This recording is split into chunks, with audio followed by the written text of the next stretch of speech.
Welcome to the Namibia Needs Me podcast, a platform where we take contemporary news stories and incorporate civic education into so that we are better able to create a conversation around what is relatable, currently happening in the country, to be able to share with you and have a creative discussion. Stay tuned. Okay. Good day to you, Anthony. How are you? I'm well. How are you, Janola? No, blessed and well. I'm excited. We've got stories that really demonstrate the rule of law, separation of powers, Decentralisation, democratic participation, all in real time in this 1 week's stories. Yeah. So excited about that. Yeah, so I think we have a very interesting line of stories. We have the issue on the RedForce, and then we also have the other issue on chiefs and that they don't have presidential immunity. And then we also have, another story on decentralization. So I think let's take it in that order. Take us through RedForce. What happened first? Ratepayers complained, right? Yes, so recently residents of the Windhoek municipality recently engaged the municipality on the aggressive and undignified methods used by RedForce. So for those that don't understand, RedForce is a debt collector which many municipalities and local authorities around the country use to sort of get residents to pay their municipal tax levies and things like that. Okay, so what happens when I don't pay my rates, when I don't pay my municipal bill? When do I meet RedForce?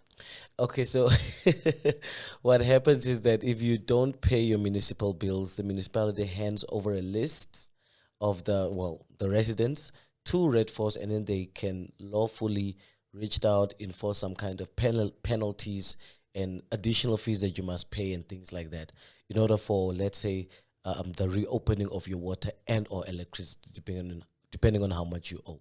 Okay. Yeah. So what the residents recently did was they reached out to the City of Windhoek municipality and said, look, they're using undignified and aggressive methods. Therefore, cease and desist using their services to come after us within 48 hours. And I think as a developing story, what the minister then did was the Minister of Urban and Rural Development, Honorable Sankwasa, he issued a directive to all 52 local authorities informing them that they should not renew their contracts with RedForce. Great. So these ratepayers reached out to their municipality. Yes. The municipality, not that we know of, said anything at all. Yes. But instead, the minister did. Yes, the minister came out and said, do not renew your licenses with them. Let the people that are responsible for these instruments internally take ownership and just do their jobs. Okay, so on the face value, this seems wonderful. Yeah. The democratic participation, citizens stand up, make a stand, say what they want, make a clear demand, and we have a response. But we have a response not from the people they demanded it from, Yes, but from the minister. from the minister. And this creates an interesting situation where we have what local councillors are referring to as overreach, Yes, ministerial overreach. Ministerial overreach. Yeah. What is ministerial overreach, Janola, and why does it matter? So basically, Sorry if I can restate the question. Yes. We've got something good happening. Yes. People saying, I want something. And we've got the minister saying, I'm going to give it to you. We're going to stop using RedForce. yeah. But there's something else at play which might be bad for the people. This is something called ministerial overreach. Why would something good be bad, Janola? What is ministerial overreach? So in this case, what is happening is that local authorities from all over the country are stating that the minister actually does not have the legal power to issue such a directive. Okay, but wait, the minister's got more power than councillors. Why would the minister not be allowed to stand up and do something for the people? Because according to the Local Authorities Act and Procurement Act, each entity, meaning each local authority as an institution, without the minister's interference, can choose who they have as service providers. So just based on the legal framework. Okay, but why should the minister who has more power not say what must happen? Why is ministerial overreach a bad thing, Janola? Because, you see, as citizens, in this case, we feel that such a directive is in the best interest of the people. Because genuinely, this RedForce issues, let me just give a practical example. You see, through the Namibia Needs Me project, we travel through different communities and then we have community dialogues. A specific concern that was raised at the Ochiwarango community dialogue was that if a pensioner has a water debt of 1,800, and we know that the pensioners don't work and they get what, 1,600 from government. Now, if they pay their full salary to, pay for this water that they used over the month, they still owe, they are in arrears of 200. Now, a particular resident rose up in that meeting and said, look, I'm a pensioner. My only source of income is this 1,600. But I had owed the municipality 1,800 when I still paid everything that I had, not knowing what I will eat, not knowing what will pay for electricity because this was only for water, not knowing how I will assist my grandchildren. They still refused to open my water meter because I owed 200. And I was put on a list that I was now part of ITC. People came to my house. They were asking for money from the municipality and things like that. So we know that these methods used are often, they are not sympathetic, or they don't consider the social dynamics at play. So RedForce does not care about those things. They just care about the ability to get the money from the client and then pay people. That I totally understand. I mean, that's what people were demanding and why they were demanding it, obviously. Yeah, because they can't pay and they don't like the way that RedForce is collecting their debts. Yes. So we've got that, but why is ministerial overreach bad? Because we've got here, Yes. Because we've got opposition activists saying ministerial overreach is an instance of disobeying the separation of powers. And separation of powers is a very important part of any democracy. So, we've got people saying that Sankwasa's actions are politically motivated to curry favor ahead of the elections, that it's a campaign, it's trying to make people like me ahead of the elections, which in opposition to a very dear principle of democracy, which is that we have to take care of what is our mandate, you take care of your mandate. Yes. So even if it's a wonderful thing that the minister is doing in terms of standing up for the people, there are still laws that should be followed. Why are those laws important? Why is the separation of powers important? Why is it important for a minister not to demand what your local authorities must do if we think of things like decentralization? I think the answer is very simple. For every healthy democracy, there are basically 5 principles of rule of law. And one of these, they are that the country must first of all be governed by a rule of law. Without that governance of the rule of law, we would be a state of anarchy. So number 1, there must be a rule of law that we all follow.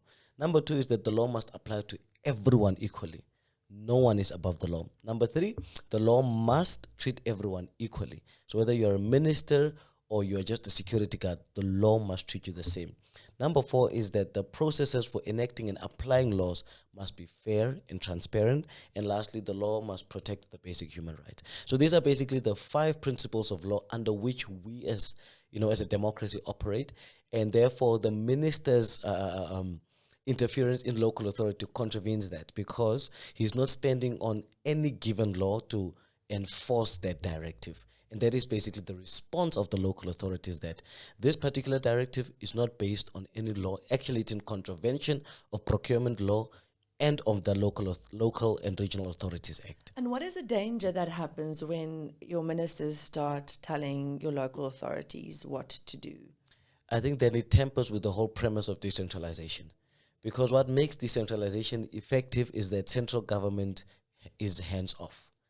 So in this case, with local authority, there would be Sorry, and if I may, the wonderful thing about the central government being hands-off in the regions is that it gives the people in the separate regions more power. Yes. The point is really to give people power, which is why it's so interesting that in this case, the minister is giving the people more power. More than their regional authorities are. Yes.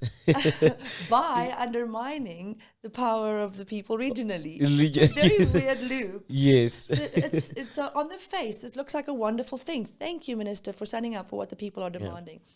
On the other hand, the way in which it is being done has the danger of overstepping separation of powers in such a way that it actually takes power away from the regions, which is and the local authorities, and the local authorities, which is not what we want. We want our local authorities to be autonomous, to look after the needs of their specific regions and their yeah. unique needs, you know. Yeah. So weird that this is happening in this way. No, it's actually funny loop, and I hope that the way that we've kind of dissected it explains to our listeners that although on the face this looks like a very positive development, it can have some unwanted negative consequences as people are highlighting. Yeah, and it is good to see that people are standing up. Yes, and that people are, people are attempting to actively be a part of ongoing processes that affect them. That is a demonstration of participatory democracy. Yeah. Namibia needs me and Namibia needs you. This is the podcast for curious minds and people who understand that change starts at home. Don't be intimidated by your news. Follow it with me and Janola as we break it down into simple terms and ways that you can affect real change.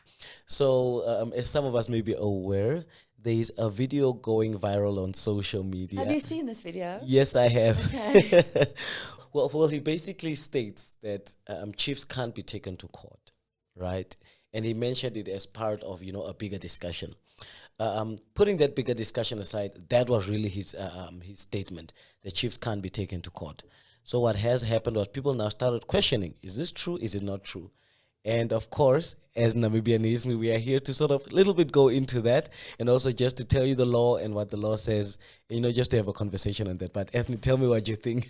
So, the nuance is, and I love that nuance was brought into this, is that local authorities sometimes feel threatened and that their authority is being taken away from them. Yes, and this needn't be the case because their authority is supremely protected by the Constitution, which says that they have an absolute right to not only carry out their local customs in whichever region they occur, but also to even get finances from the government to be able to do that, to be resourced to do that. Yeah. So their authority is supremely protected in the Constitution. Yeah. They needn't feel threatened in that at all and shouldn't be. That is the nuance. But the fact also is that there's a bit of a danger if there's a person in the country that is not allowed to be arrested. Can you imagine any negative consequences of someone being above the law? Yes, most definitely. Obviously, it will make our democracy very unstable because, a key feature as stated of democracy is that everyone, absolutely everybody, must be treated the same and nobody is above the law. So in the case of these particular chiefs, and maybe let me just mention a little bit in terms of the powers. You see, customary laws are integrated in the Namibian Constitution, are very much valued, and are very much respected. Absolutely. That is why even in our courts, when there are customary decisions made, they can be used in our civil courts to justify certain kind of decisions. However, when something is of a criminal nature, that's right. Yes, it's sort of, in that case, they are not allowed to overreach because, for instance, oftentimes in Namibia, and we were recently in Rundu on a mentorship program, and that is also something that came up in the Kavango region, is that when an elderman rapes a minor, people resolve these things locally on village level, where the chief mediates and this person now gives a certain amount of cows for the act that he did, and it ends there. That is wrong. Well, that's a crime. Yes, because that is a crime. It is no longer in the hands of the traditional authority. So that's a crime on two levels. Yes. The distinction between, conflict resolution. Yes. Civil disputes. Absolutely. Yes. Handle that in any which way you want. No need to take that to the court. Yeah. But the rape of a minor or the rape of anyone is a crime not only against that individual, that child, that woman, that man. It's not only a crime against that person. Rape is a crime against everybody in the country. Yeah. When you rape one person, you have affronted and harmed everybody in the country. Yeah. That's why you can't take that harm and just pay for it. Yes. You have to face that harm because it's a harm that you've done to everyone. Yes. You need to be accountable to everyone in the country. That's what a crime is, right? Yes. So that's the first crime is the rape. Yes. The second crime is suggesting that you can attribute for that rape by paying for it. Yeah. That is transactional sex through the back door. Yeah. That's prostitution through a back door. To put it in a different way, I don't like using that word, but maybe it's more understandable for some people than when I say transactional sex. Yeah. So, No, Anthony, actually, so those are two crimes. Yeah, so that is also what came out as part of a workshop we recently had through the Oh. mentorship, and that was exactly what you're saying was shared by Ms. Yolande Engelbrecht, our consultant on advocacy as Really? well. Yeah, so she also laid out that if it's a crime, it can be handled customarily, but all the evidence collected at that customary court meeting will now be used in the civil court, because that is a violation of human rights, and it must definitely be done civilly as well. So they are often in this criminally, yes. So just to clarify before we move on, just Yes. who is Miss Yolande Engelbrecht? So so she is our consultant on the Namibia Needs Me project, and she does all our advocacy trainings, for learners, for teachers, for civil society representatives. So our human rights expert. Our human rights expert, yes. So basically what happened as a result of this story was some lawyers came out and said, no chief is above the law. The only person, according to the Namibian constitution, that cannot be tried in the court of law is a sitting president. So if a president commits a crime in Namibia, they can't be tried during their tenure. But they're still not immune from crimes either. But they are still not immune, and they can be removed from the seat of president yes. that they can be trialed. Yes. So there are different instruments in play that can do that, but nobody is above the law, not even a chief. Great. Yeah. And so I love this conversation because it bolsters that, we can be safe even from people with a lot of authority. People with a lot of authority don't have free reign to cause harm. Namibia Needs Me is a civic education project co-implemented by the Hans Seidel Foundation and the Namibia Institute for Democracy. This project ultimate objective is to foster and strengthen democratic participation from all eligible voters and young people in the country. On the 10th of August, it was the Africa Day of Decentralization. And it actually goes back to our first story. And it actually goes back to our first story. Very interesting. And so in commemoration of that day, you had different, the country was celebrating it in the Omake region. When was this happening? On the 10th of August. All right. But I think it was celebrated a bit earlier than that. I think it was the 7th, because the 10th was was the yesterday. 7th? I know the actual day itself is the 10th, but because it was weekend, we celebrated it, I think on Friday or Thursday. Okay. Yes, so it is actually, because of the work that we do, it is also very important for us to have a little bit of a discussion around that. So we know, well, in terms of Namibia, we are... But the work that we do, by that you mean the work that NNM does? Yes, the work that NNM does. To decentralization? It's very tied to decentralization, because even when we go out to the regions, it is not only our attempt to bring civic education to people as an instrument of decentralization, but it is also to see what is going on. How are the people different from, because the needs from Karasberg East are different from those in Kabe North, there by the Zambezi region. So it's always good for us to see these things so that we can sort of understand and see the impacts of decentralization. So in simple for our viewers, decentralization is just bringing services to the people. Something as simple that I always use is, in order to get your ID, you don't need to come to Windhoek. Right where you are in your town, there is Directorate of Home Affairs there to issue IDs, to issue birth certificates. That is decentralization. I also think an important part of decentralization is accountability, though. So I think this was why, especially since 97 or 98, there was a real big push for it, although it was also included in the Constitution, some elements of securing decentralization. But a big part of it is that central government can feel very far away and very unattainable in terms of reaching someone for a specific request in your region, or laying a complaint, or holding someone with a lot of power accountable for a wrongdoing in your specific region. Yeah. Decentralization sidelines that by saying, listen, I am your government and I'm in your neighborhood. And you know where my office is, and you know what my name is, and you can elect me specifically in my own capacity. You don't even have to elect me through a party. You can elect me directly. And so when I do something that you don't approve of, you know which door to knock on. Exactly. You know which number to call. And you can call me by my name in the newspaper when you complain about the potholes or the aggressive debt collector for your municipal fees or whatever it is. You can call me by name and say, listen, I elected you because you promised X, Y, and Z, and now you're doing ABC.